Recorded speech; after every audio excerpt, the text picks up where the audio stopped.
Wat 'n voorreg om saam jou te kuier weer eens op 'n weeksaand. Saam met my Pastor Stef. By ons Alleenkerk altyd lekker om saam met te kuier en mag vanaand.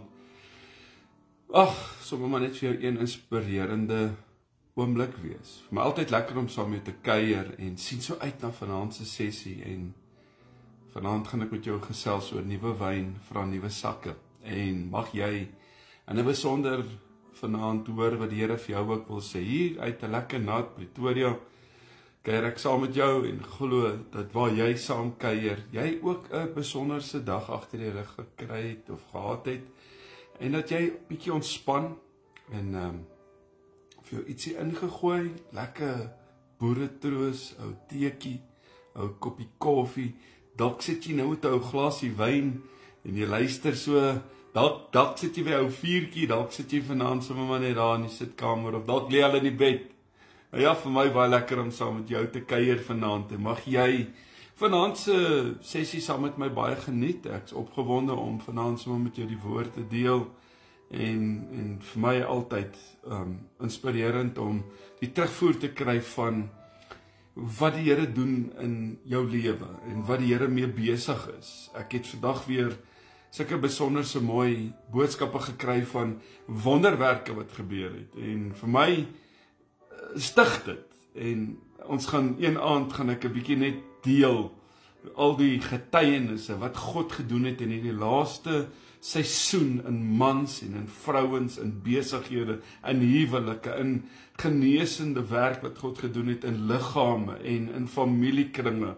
En vanaand is vir my baie lekker om saam met jou te kuier en wil vir jou sê, hierdie is die beste tyd op 'n weeksaand.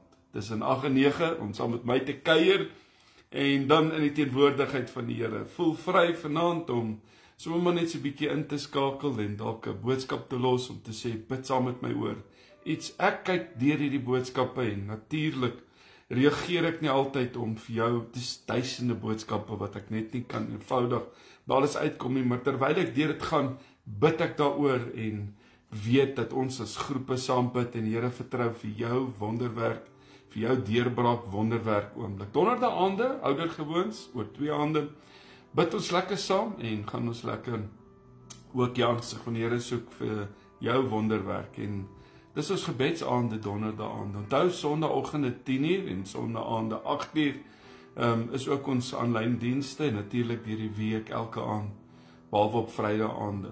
Nou ja, dis lekker om vanaand saam met jou te kuier en mag jy vanaand ook sommer maar net so beleef en ervaar sy genade. Vanmiddag is ek en my seun, ons wil braai en ons is gou winkel toe om charcoal te gaan koop en toe so afstap na die kapai toe, kyk ons so aan die regterkant en ek sien hierdie donker wolke en ek sê vir my, ek dink ons gaan nie kan braai nie. Maar my kaart op my foon sê dit gaan nie eens later reën. Op syne sê dit nie, dit gaan nou reën. En ons is nog nie eens uit die kapai uit nie, toe sak die reën uit en ons het laas nag reën gehad en vandag. En toe besef ek net, ek weet nie wat sê, ek het nou vir my 'n nuwe app afgelaai, want die een wat ek het, wys dit gaan droog wees vir die volgende week, maar hier reën dit. Nou ja, baie keer in ons lewens maak ons staat op elemente, maak ons staat op